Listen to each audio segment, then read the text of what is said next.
What's up, everyone? I'm out here on the California Delta once again. I'm gonna be building on a little bit of what I had a couple weeks ago. I took a little bit of a vacation and went and visited some family in Nebraska for the 4th of July. Super fun time, did a little pond fishing and just messing around and enjoying my time with the family. So that was all good, but back to work now. I'm gonna be pre-fishing for the Ultimate Frog Challenge coming up on July 25th and 26th. I'll be fishing with my buddy Josh Lurch, and I'm gonna be out here pre-fishing. I mean, I got 2 weeks to pre-fish. I hope I can find something worthwhile out here with the frog. This year's been a little bit tougher on the frog, in my opinion, just because there's a lot less grass out here on the Delta. These spray boats that have been sent from the county and just the state of California in general have been spraying the Delta hard the last 5+ years. And you can definitely see it with the ecosystem. The grass is not, it's not as tall, there's not as much of it. The fish know that too. They know when shit gets sprayed, so they bail out of areas. So, and you can't even tell some of the times when the spray boats have came through until a couple days or weeks after, when things start dying, you start seeing dead animals around and things like that. So you could be fishing dead water and you wouldn't even know it. So that's what makes the Delta a tough fishery, as well as just a very, I don't know, versatile fishery, where you don't really know where your next bite is. You know, it could be here one day and then the next day completely gone. So that's why I love this place. So let's see if I can find some fish. Stay tuned, guys.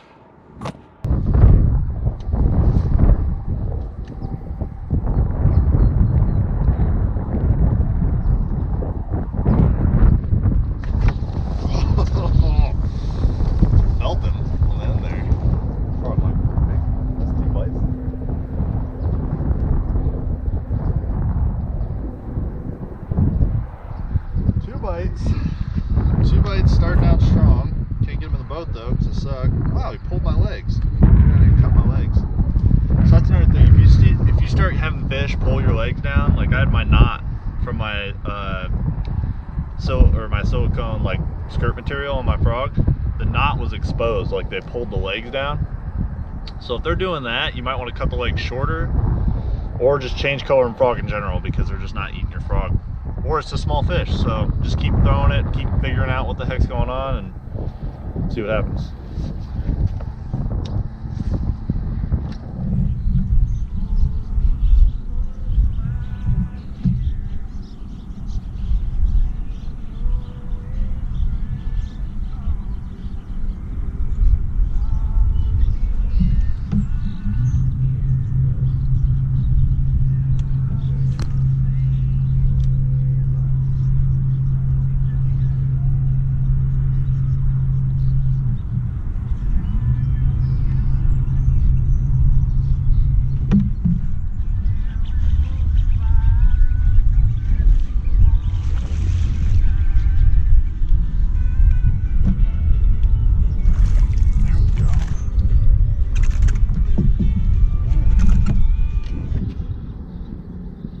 Pounder. Hopefully I can get a few more like this one. Well, this isn't a great fish, but it's a good little keeper for a frog only tournament with 3 fish limit. So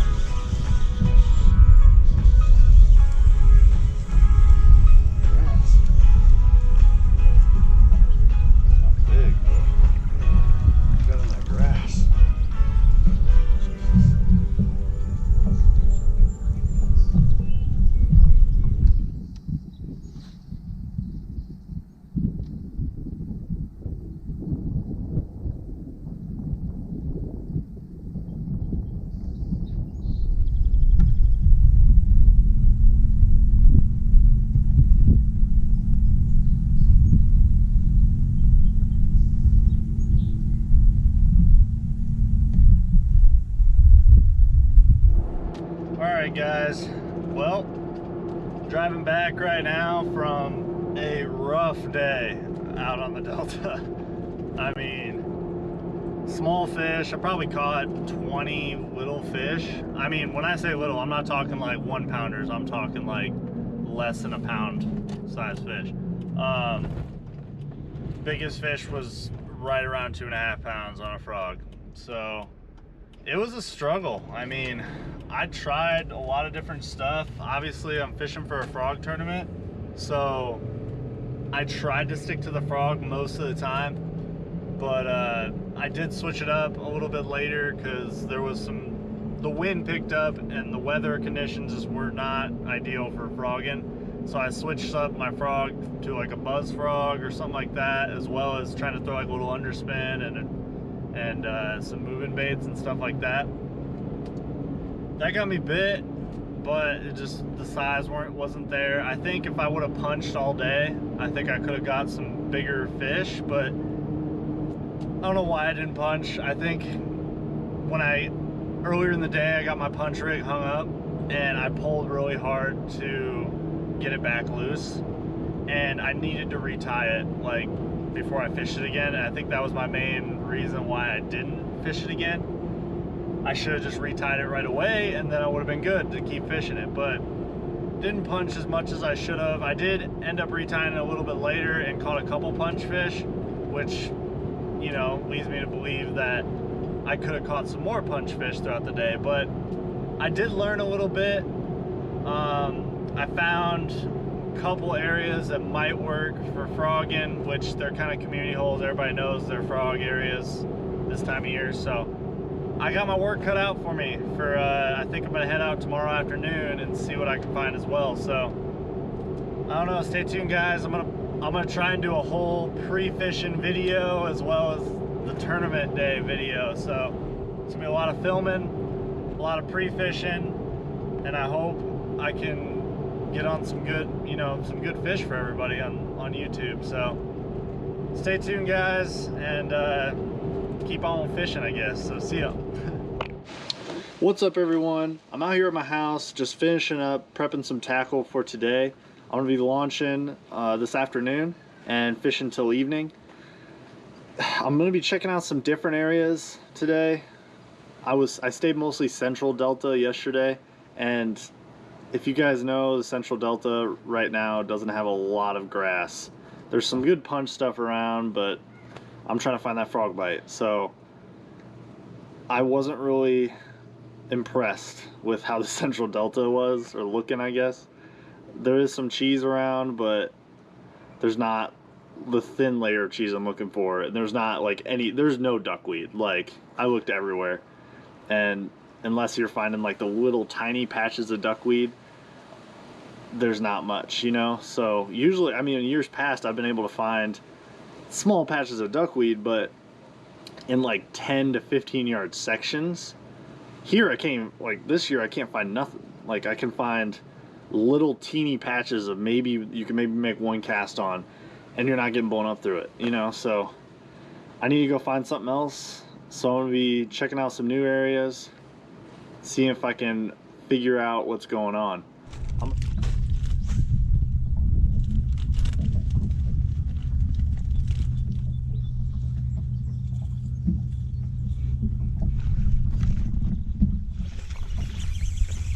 It's not a bad one, actually. There you go.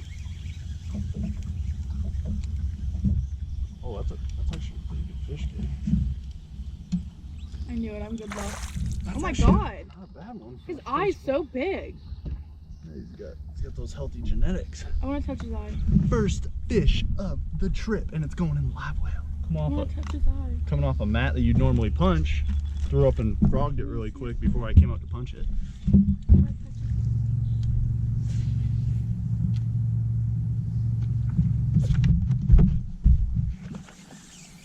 Oh, that's a good one. That's a good one.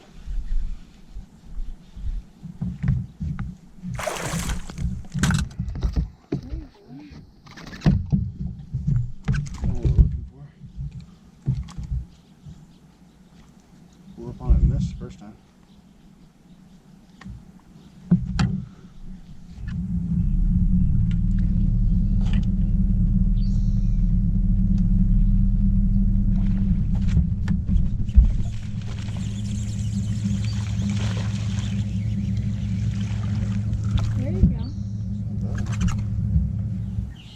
Until you see the goats. What? The goats. What is this? Actually, I don't know if they're still going to be around. Oh, yep. Oh, I thought it would be better. Blew up like it was going to be a good one. Not bad. Barely hurt them. I'm down. Start getting lower, the fight will probably get better. I'm down.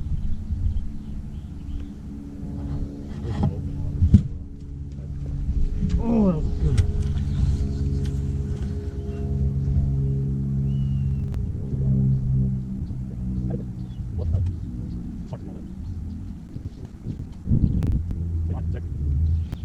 Throw a different color.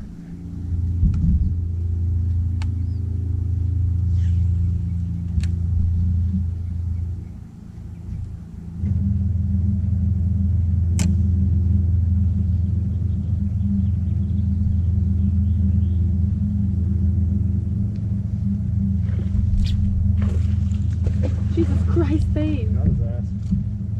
Yeah, I launched him. He wasn't like that. So, if y'all were watching, you can either follow up a blow up, because I just missed this fish. I'm pretty sure it's the same fish. I'm not 100% sure, but I mean, come on. Anyways, you can follow up a fish or a blow up, especially in this duckweed, with something like a Senko, but this is on a spinning rod. Not really ideal for throwing in cover.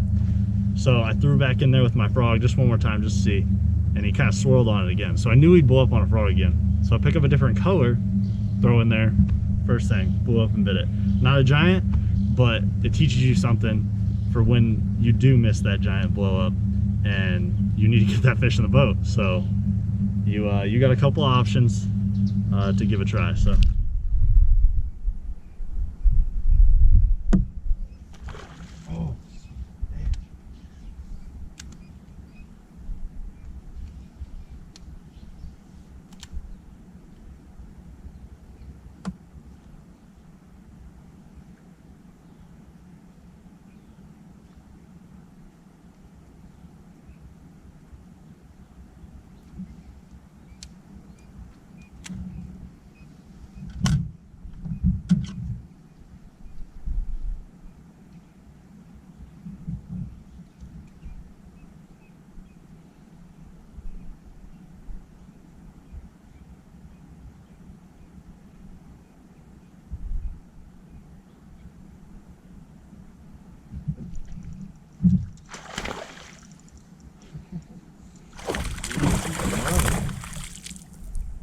Love it when they bite like they're supposed to. Gentlemen, that is how you follow up a frog bite that you missed.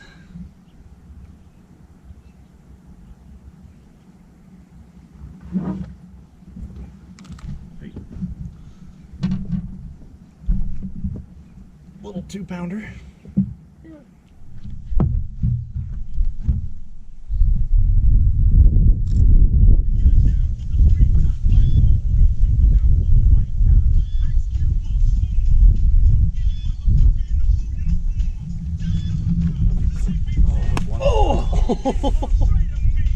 Are you okay?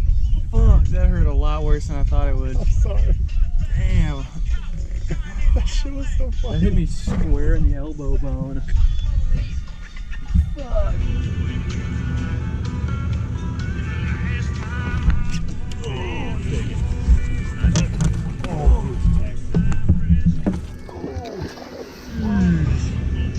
Yep, that's what we need. That might be a threat.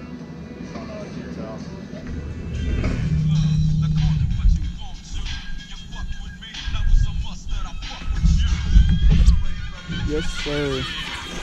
I thought it was, I didn't think you had it, but it was good. We need net or no? That's a good one, dude. That's another good one. Like,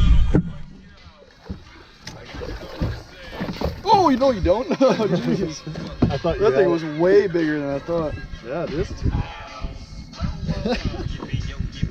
Fuck yeah, bud. Clean fish too. Yes, sir. That's a dude here. Clean delta fish. Get it here. Literally, dude, that mat you caught that fish out is gone. What the fuck? Heaviest metal or most powerful balance. The Chevy Silverado has got power for the long haul. Net? Thanks to the available Duramax diesel, offering an EPA estimated 33 miles per gallon highway. That makes Did you fix this? Oh, it's not bad. America's most fuel-efficient pickup. So go ahead and crank up the... Yeah, fix it. Look at that, dude. For a while. Choked.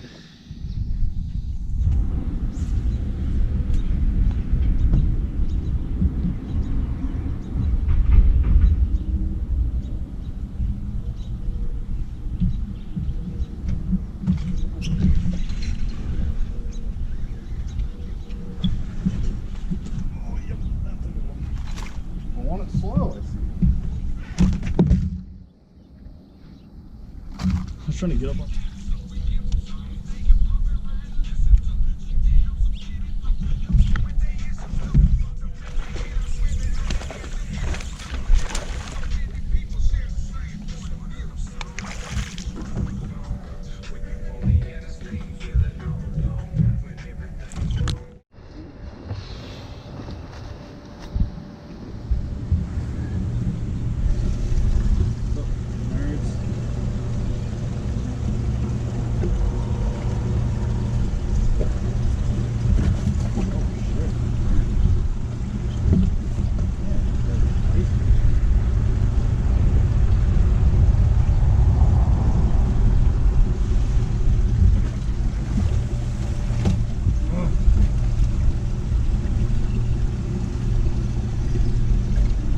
Stinks because they're throwing a crawfish in here. Oh, really? Yeah. Ew, babe. Hey, dude. Call me tits.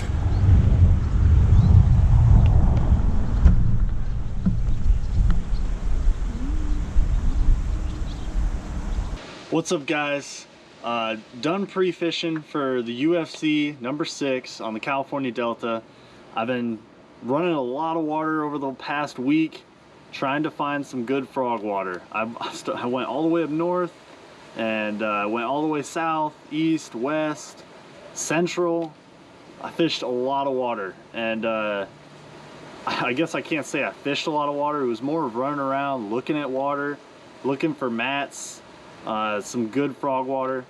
And I'm gonna be honest with you guys, here's a secret to frog in the Delta. Stop looking for cheese. If you find cheese, not saying that they're not in it, and there's big ones in cheese most of the time is what I found, but if you want to find a really productive bite on the Delta where you're going to catch a lot of fish and good ones and big ones, you're going to want to find duckweed. And when I say duckweed, I might throw in like a couple pictures or something to the video. I don't know, we'll see if I can find some good pictures of it. But I'm sure you guys will see. I'll throw in some video clips of me fishing some duckweed instead.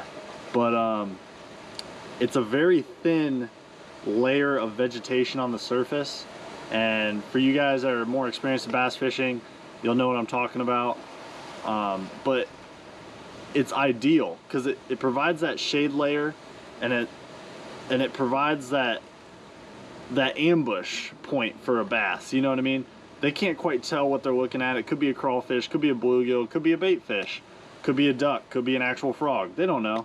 So, and it's a super thin layer as well. So when a fish blows up, it gets that lure. It gets whatever it's trying to get, like majority of the time.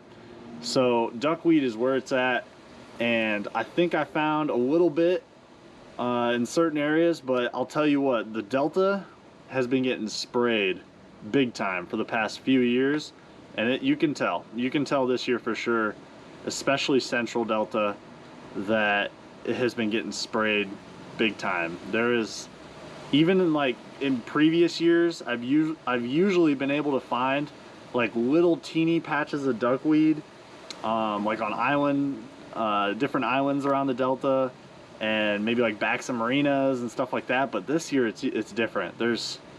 There has been normal areas that I hit that have like small patches of duckweed, isolated patches of duckweed that have nothing. So been a lot of running water, I guess. So but I think I found a little bit of something for some big fish that may or may not be there. Hopefully they're there. If they're there, it's on. But I definitely have something going for a good quick limit of smaller 2 to 3 pound bass. So I'm gonna go over what I'm gonna be throwing, what colors of frogs I'm gonna be throwing, but I'm gonna let you guys know, when you're fishing duckweed, if the fish aren't as pressured or aren't very pressured, the color doesn't matter too much to me. It's I like throwing a black frog majority of the time.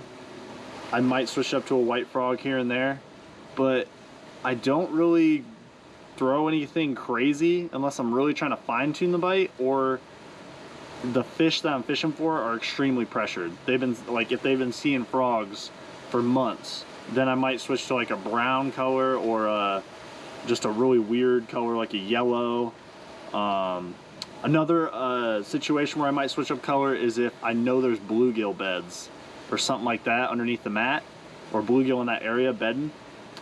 This time of year, the bluegill are kind of done spawning, but you might find a couple areas where they might still be spawning. And if you can find that, there's big fish around. Just know that, and you need to keep beating up that area until you figure out what the big bass like. But for my opinion, the big bass like a little bit of orange, and maybe an orangish yellow frog when they're around those bluegill beds. So give that a try if you find yourself in that type of situation. But so starting out, I got a Fitzgerald Stunner HD 7.3 heavy paired up with Shimano Mentanium, and then this is a River to Sea Fat Matt Daddy, I think, frog. Actually, I really like these frogs. It's called the Fat Matt Daddy, but these frogs are very easy to walk for me. It might just be the way I fish, but I really like these frogs for even open water applications as well. Paired up with 65 pounds P-line.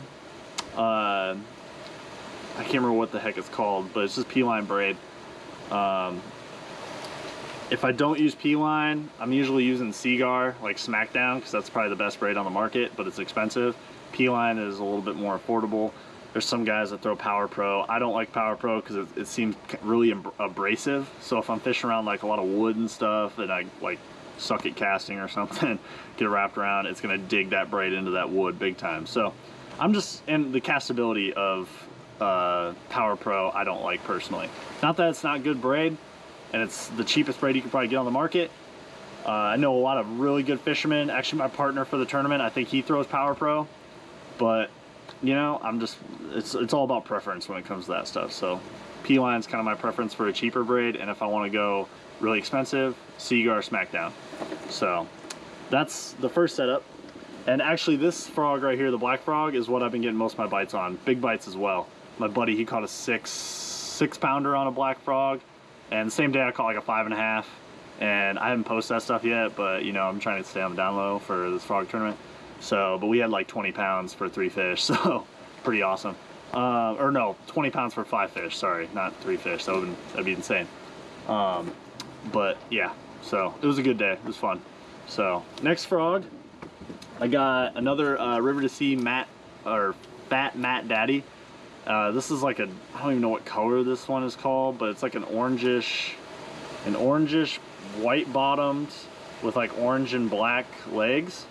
I really like this frog. It's kind of different because a lot of the mats that I've been fishing have crawfish in them big time, and they're like a brownish orangish color right now.